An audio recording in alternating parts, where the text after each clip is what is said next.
All right, fastest 15 minutes on the internet, fastest 15 minutes in social media. My name is Judson Powell. Please hit the subscribe button. Please hit the like button. Please hit the share button. Please hit all the buttons for me, and thank you. But most of all, hit the love button for one another. Love you. Anyway, all right. I want to talk about Rihanna. And everybody's like, what? You want to talk about Rihanna? Why you want to talk about Rihanna? And this comes from a conversation between me and my wife, and I was just telling her, I said, if Rihanna come in here, I'm putting you out. No, I'm just joking. That's a joke. But anyway, so we were talking, and we were trying to think, because now all of a sudden, yesterday, of course, I did the whole Oprah and Gayle resurface, and now they asking all these, they got all these people coming out, and all these black folks that's coming out that's going to get interviewed and be on their shows and everything. And so we were sitting there thinking well, where were all of y'all months ago when everything was going on? And see, we got these, our coons, our black coons, except for, they like to play it safe. So they don't say nothing, what's the dude, Michael B. Jordan, they said he came out there, made a speech at one of the rallies, and, I read some reports where it was he came out there for 5 minutes, and then he was gone, and he ain't said nothing beforehand, and he ain't said nothing after. And there are a lot of celebrities that are like that, because they want to maintain their celebrity, and of course they do not want white folk mad at them so that they can continue to make their money. And I get it, I get it. But I want to talk about Rihanna, because Rihanna was from Jump Street. Rihanna was I'm not going to sing at the Super Bowl. I'm not going to support the NFL. I'm not going to do anything. And she went about her business. And I mean, they was really trying to get her hard.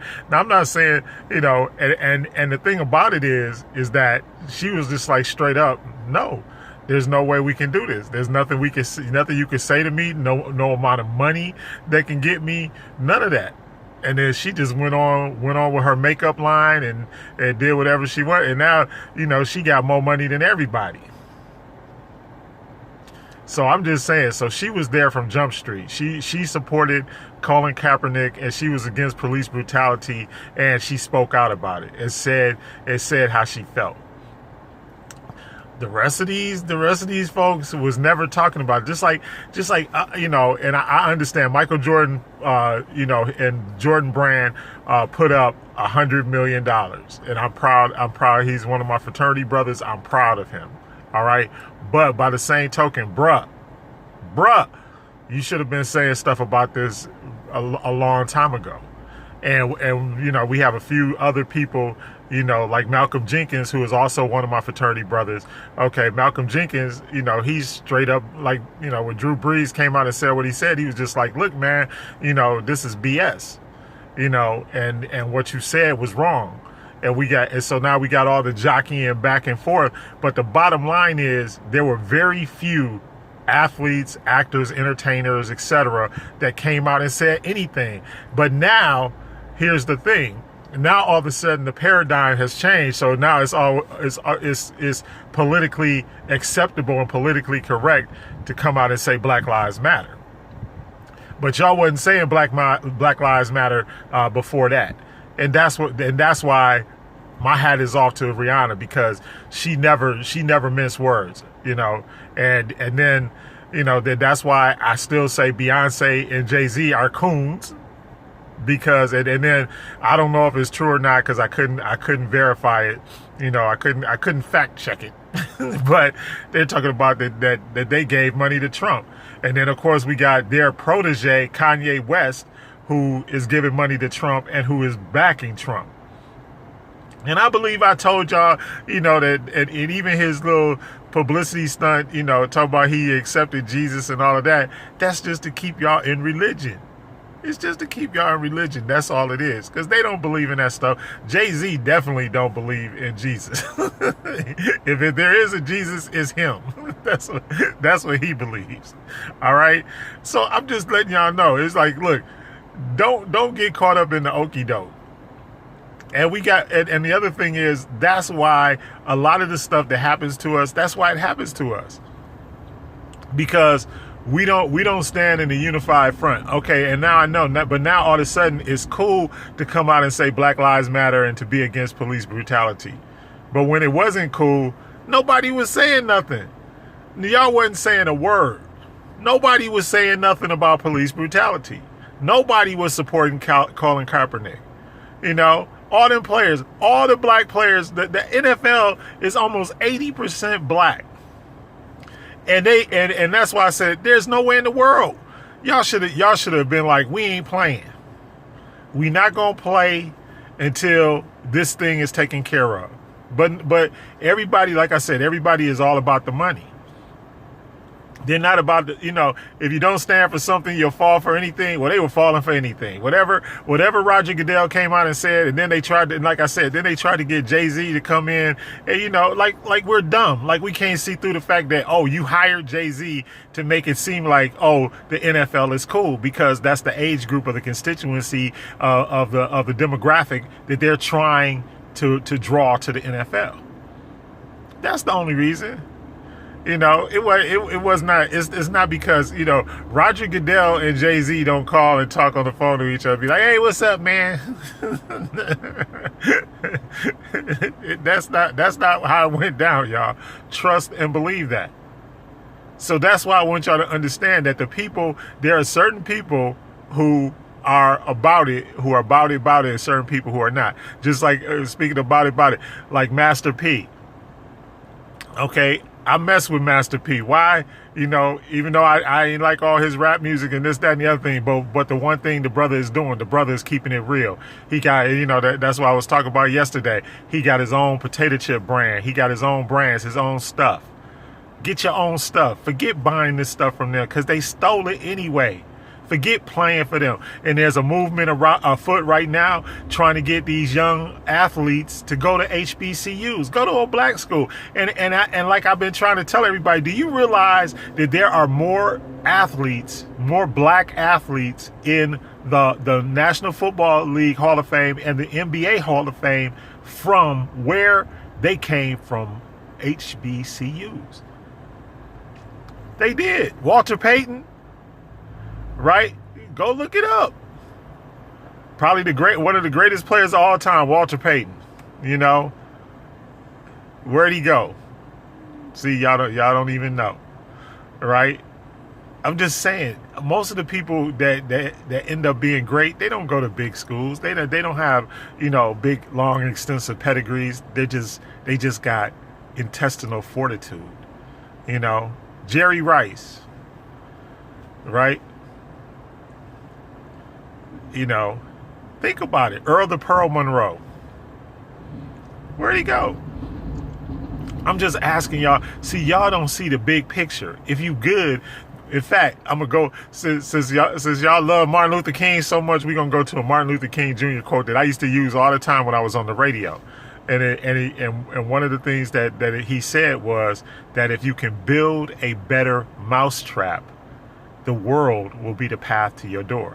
It don't matter where you build the mousetrap. It don't matter who builds the mousetrap. The same thing is true. We always used to say that at our law school. I went to UDC, University of the District of Columbia School of Law, David A. Clark School of Law. Okay, and let me explain something to you. The people at the David A. Clark School of Law are probably some of the most brilliant lawyers in the world. We have kicked Harvard law grads in the behind. You know why?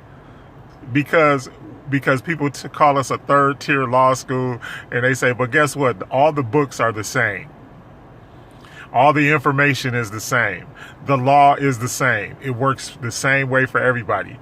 So just make and that's one of the main things that we're trying to say. Make the playing field even. Just make it even. If you put us on the same playing field, we gonna kick your butt. Put us on the same playing field and we gonna kick your butt. That's all we really saying. Even with the whole, stop pulling us over and messing with us and beating us up and killing us and doing all that kind of stuff. Make the playing field equal and stop putting, monkey wrenches in it. We're not asking to be better or to be treated different. What we're asking is to just be treated equally, to be treated justly and fairly. That's all. It ain't got nothing to do with when we think, okay, so what? I will put Hampton University, where I graduated, where I also graduated from, I'll put Hampton University against anybody. And I know my fraternity brothers in Omega Psi Phi Fraternity Incorporated, I know that they will look, I will put Omega up against any fraternity in the world. In the world, I don't care. As far as the grads that we have and the people that we have and the people that sought out our fraternity. I'm talking about against the world. There's none better in the world. Black, white, green, red, yellow, purple, whatever. I mean, not purple, but whatever color, right? Because it just make the playing field equal. Put us on the field. If I get on the field, I'm gonna whoop your butt. That's all. And that's why they always looking for the great white hope. Who gonna step in the ring against Joe Louis, Sugar Ray Leonard, Thomas Hearns, right? The original Sugar Ray, right? Robinson, Muhammad Ali, Mike Tyson, Joe Frazier. What white boy? Rocky Marciano. and like they said, and Joe Louis was 100 years old before he fought him. So I'm just trying to tell y'all, don't think that if we not on the same playing field, that we not gonna whip your butt. I'm telling you, they've been looking for the great white hope since it was hope. I like to bring up one of my frat brothers, Ernest Everett Just, and a lot of y'all may or may not know him, but do you realize that you can't become a doctor unless you study his theories on cell biology? But then, or if you're a white boy and you go to the hospital or you need a blood transfusion, that Dr. Charles Drew invented the process of giving you a blood transfusion, or you would be dead. I'm just saying, y'all, these are the things that they don't want to tell us, or even like the stuff, I can't remember the brother's name, but the brother that invented the potato chip. You can't eat no potato chips without a black man. You can't even mow your lawn. And I didn't even know. One of my line brothers, they got a little salty with me because I don't like cutting grass. I'm gonna be honest. I don't like to cut grass, but they proud of their lawns. I love you, Erskine. That's my man right there. But I'm just saying, you cannot do anything in the world without us, but you treat us bad.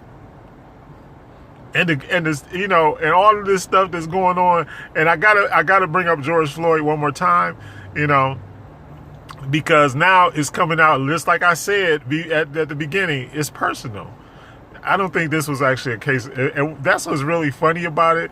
This is probably actually not a case of police brutality. It's probably not. It looked like it was personal. It looks like, and I'm still standing by my guns. It's a woman. They had some woman in common. It's a woman. So just I'm not doing the investigation, but my gut feeling is just telling me, that the cop and George Floyd since they knew each other, they worked with each other, and they talk about the headline said they bumped heads or whatever. How do two men bump heads? I don't know. But either way, it's first degree murder. They knew each other. They had a prior relationship. I don't know where my good brother, the Attorney General of the state of Minnesota, is getting his information or what he's doing, but he needs to reevaluate. The personal relationship will qualify as premeditation and deliberation. Anyway, that's it. Fast in 15 minutes. My hat's off to Rihanna. Rihanna, I love you. You fine, girl. I love my wife. I love my wife. I love. She knows why I'm laughing. Anyway, I love you. I love all of y'all. Hit the like button, hit the subscribe button, and most of all, hit the love button and stop police brutality. Black lives do matter. They always have and they always will, or y'all wouldn't have nothing in the world.